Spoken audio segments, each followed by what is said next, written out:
रूपं कृपालम्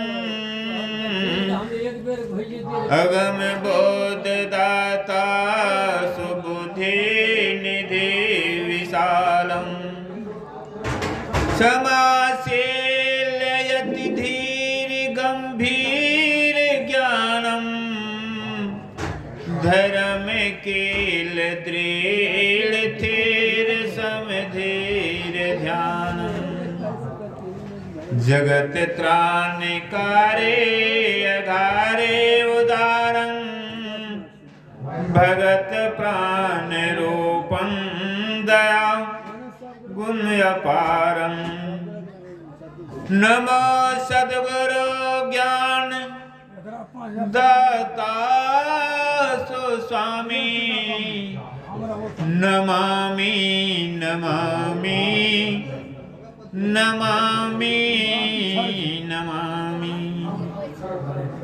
नमामि नमामि नमामि नमामि नमामि नमामि नमामि नमामि। श्री सद्गुरु महाराज की जय। अव्यक्त रूप में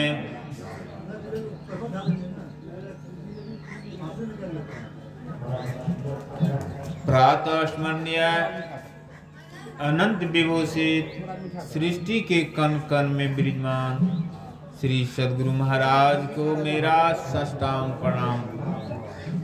व्यक्त रूप में मंच पर विराजमान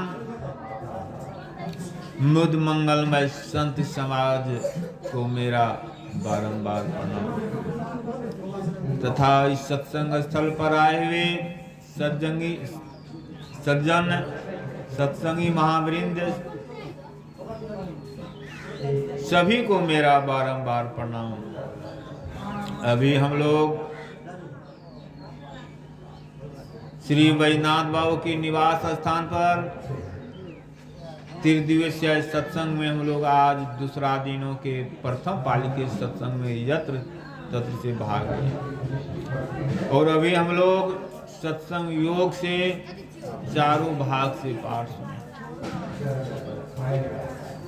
वेद मंत्र में आया है ओम प्रेहंसा संत्रिपला भग्नो मच्छा मादस्तं वृषगना अयासुह अंगोसीनं पवमानं सखायो दुर्मर्षं वानं प्रवदन्ति सा।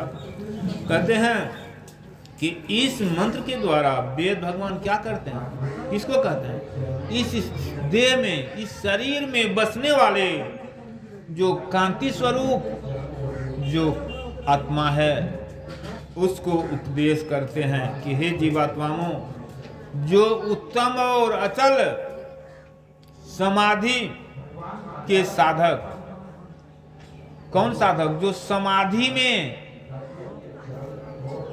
पहुंच गए हैं, जो त्रिगुण आदिकों को जो पार कर गए हैं।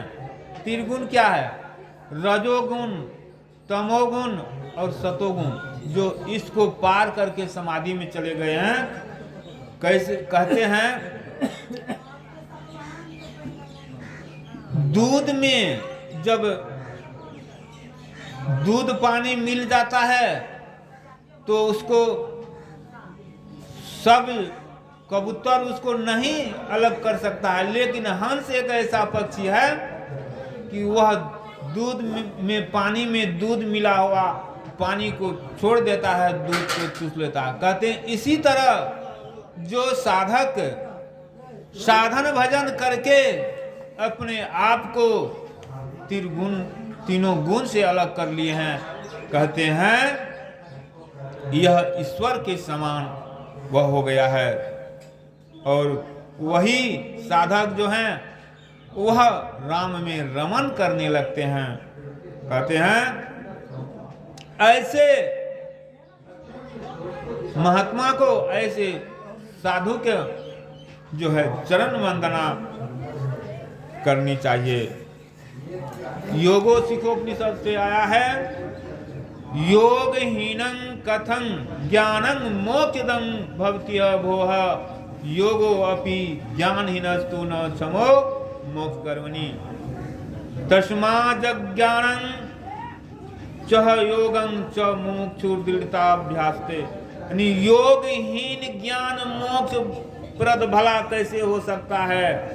और कहते हैं अगर हे मनुष्यों अगर मोक्ष प्राप्त करना चाहते हैं तो मुमुक्षु को कहते हैं कि योग और ज्ञान दोनों दृढ़ता के साथ करना चाहिए।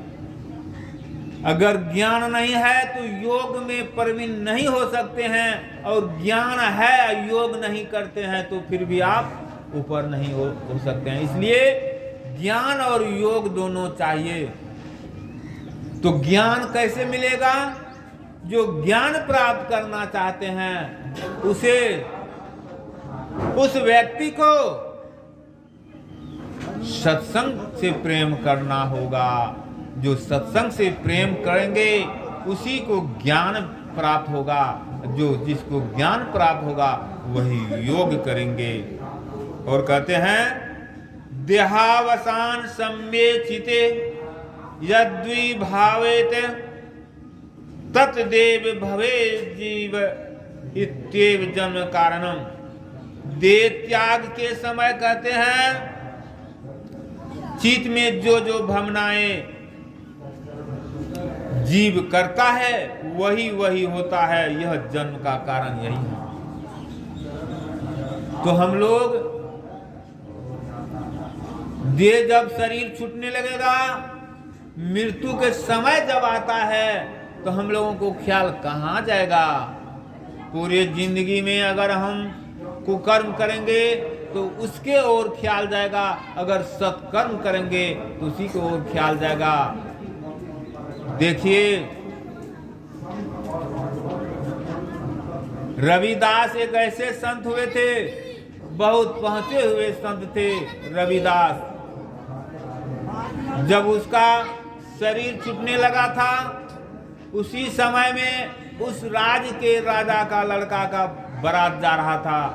ढोल पिपी नगाड़े बज रही थी और उसी रास्ते से उसके बगल से निकल रहा था। रविदास का प्राण अंत होने लगा। उस समय उसका ख्याल उसी ढोल पिपी आजा गदा पर चला गया। बस क्या हुआ, शरीर तो अंत हो गया लेकिन उसका जन्म कहाँ हो गया? उसका जन्म हो गया चमार कुल में। और इसलिए कहते हैं जहाँ जीव का आशा वहाँ होगा बासा। तो हम लोगों को सतर्क रहने की जरूरत है ताकि मरने के समय में हम लोगों का ध्यान कहीं भटक न जावे। इसलिए बहुत जरूरी है हम लोगों को एकाग्रता लाना। अंत में रविदास तो चमार के कुल में जन्म हुआ, खाना पीना सब छोड़ दिया, लेकिन भगवान को आना पड़ा रूप बदल करके, उसको समझा बुझा दिए। फिर बहुत बात है। तो आगे कबीर साहब की वाणी है, नाम जपत दरिद्री भला टूटी घर की छौनी कंचन मंदिर जारी दे जहाँ गुरु भक्ति नाही न जानी। देखिए कोई व्यक्ति गरीब है, रहने का घर नहीं है, उसका घर का छौनी भी टूटा हुआ है, लेकिन अगर वह नाम जाप जप रहे हैं तो वह व्यक्ति गरीब नहीं, वह धनी है। क्या चीज का धनी है? नाम का धनी है, परमात्मा का वह धनी है। कहते हैं घर टूटा हुआ है लेकिन नाम जप करता है। कहते हैं जिसका शरीर कंचन भी है लेकिन निरोग है, स्वास्थ्य है, लेकिन गुरु भक्ति नहीं करते हैं, कहते हैं वह देह भी किस काम का है। कबीर मुख सोई भला जो मुख निकसे नाम जा मुख नाम न निकसे सो मुख कोने काम। कबीर साहब कहते हैं वह मुख ही भला है, वह मुख पवित्र है, वह मुख सुंदर है जिस मुख से नाम जाप करते हैं, गुरु मंत्र का जाप करते हैं। कहते हैं नाम जाप जो नहीं करता है कितना सुंदर भी है तो वह किस काम का है। नाम जपत स्थिर भया, ज्ञान कथक भयालीन, सुरति शब्द एक भया, जल हुए गया मीन। अगर नाम जपते जपते जब स्थिर हो जाएंगे, परमात्मा में मिल जाएंगे, सुरता और शब्द जब एक हो जाएगा तब वह कैसे हो जाएगा। जिस तरह अगर मीन मछली पानी में रहता है लेकिन पानी में वह घुल मिल जाएगा तो क्या उसको कोई धिम्मर उसको पकड़ सकेगा? नहीं पकड़ सकेगा। ठीक उसी तरह हमारे आपके जीवात्मा जो हैं वह ध्यान भजन करके, नाम जाप करके सूरत और शब्द एक कर लेंगे अर्थात परमात्मा में मिल जाएंगे तो जम का दाल तब नहीं गलेगा। जम का दूध आएगा वह वापिस चला जाएगा। कहते सपनाओं में बर्राए के धोखे हो निकले नाम, वाके पग की पैतरी मेरे तन को चाम। सपना में भी जो नाम का जाप जप लेते हैं तो कहते हैं उसका शरीर का जो चाम है उस चाम का मेरे कबीर साहब कहते हैं मेरे पग का मुकुट होगा। नाम जपत कुष्ठी भला, चुई चुई पड़े जो चाम, कंचन दे के ही काम का जो मुख नाही राम। जिसका शरीर में कुष्ठ रोग का भी बीमारी है, अगर वह नाम जपता है तो कहते हैं वह शरीर कुष्ठ रोग भी है तो वह बहुत भाग्यशाली है, वह मनुष्य बहुत भाग्यशाली है। कुष्ठ रोग में रहते हुए भी नाम का जप जपता है, नाम का याद करता है। जिसका शरीर कंचन है तो वह शरीर किस काम का है? नाम जाप जब नहीं जपे, कंचन दे के ही काम का, जा मुख नाही नाम। सुख के माथे सिल पड़े जो नाम हृदय से जाए, बलिहारी वा दुख की पल पल नाम रटाए। कहते हैं सुख